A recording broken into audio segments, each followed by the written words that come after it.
My name is Alina Reyes, and I was, by all appearances, a model Christian. At 38, I had built a life wrapped tightly in discipline and devotion. I lived in Ash Valley, a quiet Oregon town dotted with white chapels and American flags. The kind of place where Sunday school still filled pews and everybody knew everybody's business. I wasn't just any churchgoer. I was the go-to prayer warrior, a certified biblical counselor, and co-leader of women's ministry at Riverstone Grace Church. My friends often joked I must have angels on speed dial. I'd laugh, brush it off with a humble smile, but secretly, I liked the praise. It made me feel safe. After all, I had a system. Every morning started with prayer and journaling, every Friday with fasting. I could quote whole books of the Bible. I never missed a tithe or a Sunday. I was proud of my routine. I thought it meant I was close to God. What I didn't realize then was that faith had become my performance, and my heart had grown cold beneath it all. It happened on a cold October afternoon. I was in the car, rushing across town to pick up a prescription before my son's asthma flared up again. My mind was swirling with to-do lists, emails to send, Bible study notes to finish, dinner to cook. The argument from earlier with my husband, Marcus, was still ringing in my ears. You care more about your image at church than you do about this family, Alina. That hurt. But I told myself it was just spiritual warfare. He didn't understand my calling. I parked. Rain drizzled on the windshield as I jogged toward the pharmacy. Inside, the line was long. I remember feeling lightheaded, hot. My heart raced, then thudded irregularly. I blinked. The lights above looked impossibly bright. The room spun. Someone shouted, "Hey, she's falling." Then everything vanished. When I opened my eyes, there was no floor beneath me, no ceiling above, just darkness thicker than shadow, like ink in water. My body was gone. I wasn't breathing, but I was thinking, aware, alone, until I wasn't. A light appeared in the distance, small at first. It grew rapidly, consuming the void. Warm. Alive. As it drew closer, I felt peace but also dread. From its step to figure, I didn't need introduction. I knew. Every atom of my being knew. Jesus. But he didn't smile. His eyes were deep wells of sorrow and truth. "Alina," he said. His voice was thunder wrapped in silk. "You believe you know me, but you have not truly seen." The light vanished, and in its place stood hell. Before me stretched a realm of agony. The ground cracked and oozed flame, the sky bruised with black and crimson. Screams echoed, endless, layered with horror. And among the flames, faces, human faces, twisted in grief. I stepped back instinctively. Then I froze. I knew them. Mr. Eldon, the quiet usher from church. Carrie, my old Bible college roommate. A retired pastor who once led our revival conference. All burning. All conscious. No. I whispered. These were good people. Jesus stood beside me, somber. They served in my name, but they never allowed me to change their hearts. I watched in horror as he showed me their lives, not the public acts, but the hidden thoughts. Arrogance. Judgment. Unforgiveness. Spiritual pride. One woman clung to a cross necklace, tears boiling off her skin. "I did everything right," she cried. "I led ministries, I read my Bible daily." "You used religion as armor," Jesus said softly, "but never let it soften you." Tears burned my eyes. How can this be? They were Christians. They were, he said, in name, in practice, but not in surrender. We walked deeper into the torment. I didn't want to. Every step made my spirit tremble, but I was drawn forward by what I was seeing, by what I was beginning to realize. A man wept openly, curled against a jagged rock that bled fire. "I was a missionary," he sobbed. "I planted churches. I translated the gospel into 3 languages." Jesus stood before him, his eyes full of unspeakable sorrow. "You served well," he said, "but you judged those who stayed home. You looked down on those with less calling. You resented those who didn't sacrifice like you did. You used ministry as a badge of pride, not an outpouring of love." The missionary raised his charred hands. I just wanted to make you proud. I was already proud when you first obeyed, Jesus whispered. But you stopped obeying when it cost your ego. We turned, and I nearly collapsed. There, among the fire, was me. Or a version of me. Kneeling. Sobbing. Wrapped in all my ministry ribbons, choir rosters, and Bible memory awards like armor. But her face, my face, was full of terror. Why is she here? I gasped. Why am I seeing this? Jesus turned to me, his voice shaking the air. Because this is where your heart was heading. He led me to a glassy, silver surface. At first, I thought it was a mirror. But as I looked closer, it didn't show my reflection. It showed my soul. What I saw was grotesque. My prayers, once thought beautiful, tangled in ribbons of pride. My fasts were tainted by silent competition. My judgments of others were coded in religious rhetoric. I had prayed for revival, but never repented of resentment. I preached grace, but harbored bitterness. I said, "Thy will be done," and secretly hoped it matched mine. And still, I had convinced myself I was righteous. Pride is the most invisible sin, Jesus said. It wears the mask of ministry. It mimics worship. It can even kneel beside a cross and whisper praise while judging every other soul in the room. I dropped to my knees. I didn't know it was this bad. That's the deception, he said, kneeling with me. It thrives in silence. But now you see. And that is grace. Suddenly the ground shifted. We stood now in a garden radiant with color and light. The air shimmered with song. Trees pulsed with life. Souls moved in harmony, free of masks. These were the ones I hadn't expected to see. A woman who'd once struggled with addiction but had learned to walk humbly.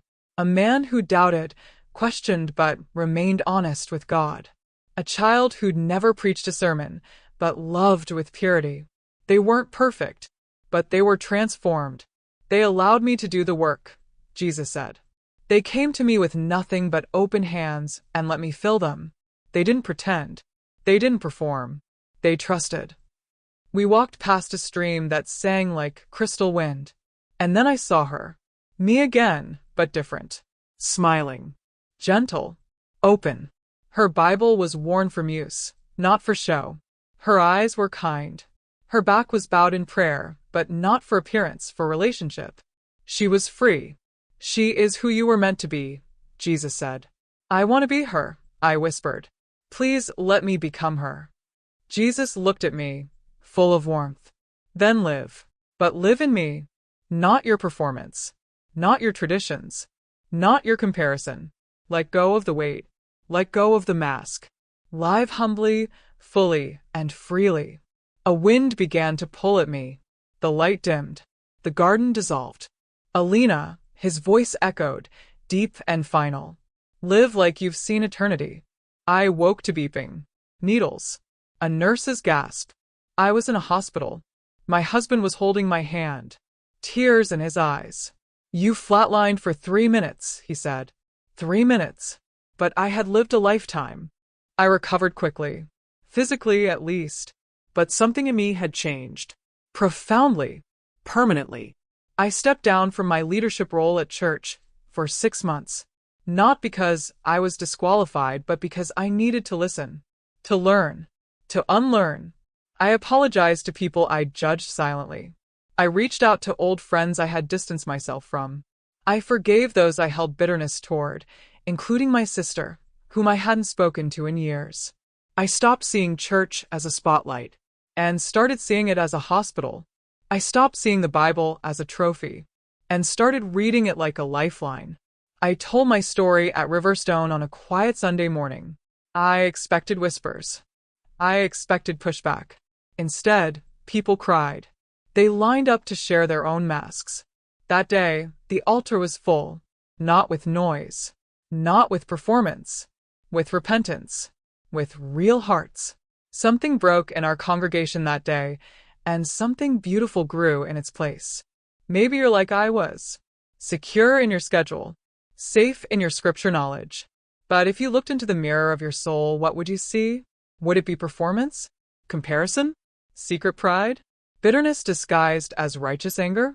Don't wait until a hospital bed strips away your illusions. Ask now. Invite God to show you the heart behind the habits. Because it's not the big sins that are sending Christians to hell every hour. It's the quiet ones, the acceptable ones, the pride that goes unchecked, and the faith that never transforms. The applause after my testimony wasn't loud, but it wasn't necessary. It was the silence that said everything. The kind of silence that lingers in the space where pretense dies, where words no longer hide the weight of truth. And I saw it in their faces. Something had cracked open, not just in them, but in me. After service, I sat quietly in the front pew, watching people leave. Some avoided eye contact. A few offered polite, tense smiles. But then a woman I barely knew, Tessa, just 23 and new to our church, sat beside me. Her voice trembled. I think I've been pretending too. I looked at her. No mask, no polished answer. Just a real person. Stripped. Honest. It was the most beautiful thing I'd seen in months. The next few weeks were uncomfortable. Not because people were rude, but because many didn't know how to respond. Some still looked at me like I was fragile. Others whispered when I passed by in the church hallway. A few older women in our Bible study asked if I was okay at least once every time they saw me. It wasn't malicious. Just uncertainty. I had peeled back a curtain most of them preferred closed. One Sunday, I stayed behind after service, staring at the altar. Pastor Gray approached quietly, the only man I'd ever seen pray until his knees ached. You did what few of us dare, Alina, he said. You asked God to search you and let him show you what he found. Tears welled up again. Why is that so terrifying? Because it changes everything. But it also saves everything. Marcus had been patient. Too patient. For the first time in our marriage, I didn't feel the need to correct his theology or question his devotion. I was finally just listening. One night, while I folded laundry, he looked up from his book. You're different, he said. I hope so. You're here more. Not just physically your mind, your heart. I've missed this version of you. I swallowed. I'm sorry. For the years I thought being godly meant being right all the time. He smiled and pulled me close. I didn't marry a perfect Christian. I married Alina. I'm glad I finally have her back. Tessa kept coming around. We started meeting every Friday. No formal study, just coffee and conversation. She opened up about her struggles with comparison, with performing faith for Instagram, with the emptiness she felt after every perfectly filtered devotional post. I don't want curated Christianity, she said one day. I want messy, real, heart-wrecked, grace-drenched faith. I smiled. Then you're in the right place. She wasn't the only one. 2 other young women joined us. Then 4. Then 6. We didn't call it discipleship. It felt more like recovery. Each of us recovering from shallow faith, from public personas, from pride, from pretending. It took me 3 weeks to write it. The letter to Elena, my sister. We hadn't spoken in over a decade. A falling out over something stupid that metastasized into silence. I had told myself I'd forgiven her, but I hadn't. I had prayed for her salvation, but deep down, I felt superior for staying faithful. In the letter, I told her everything. About the cardiac arrest, the vision, the fire, the mirror, the garden, the choice. And then I asked for forgiveness. Not for the argument, but for the pride I had buried beneath a smile all those years. She didn't respond for a month. Then one rainy morning, a text came. I cried reading your letter. I've missed you so much. Can we start over? The following weekend, I drove 3 hours to see her. She opened the door, and we hugged longer than we ever had in childhood. It's been 14 months since the day I died. I don't wear it like a badge. I don't lead with it in conversations. I only speak of it when prompted by the Spirit. But I live every day differently. I've learned that it's not about how loud you pray, but how honest you are when you pray.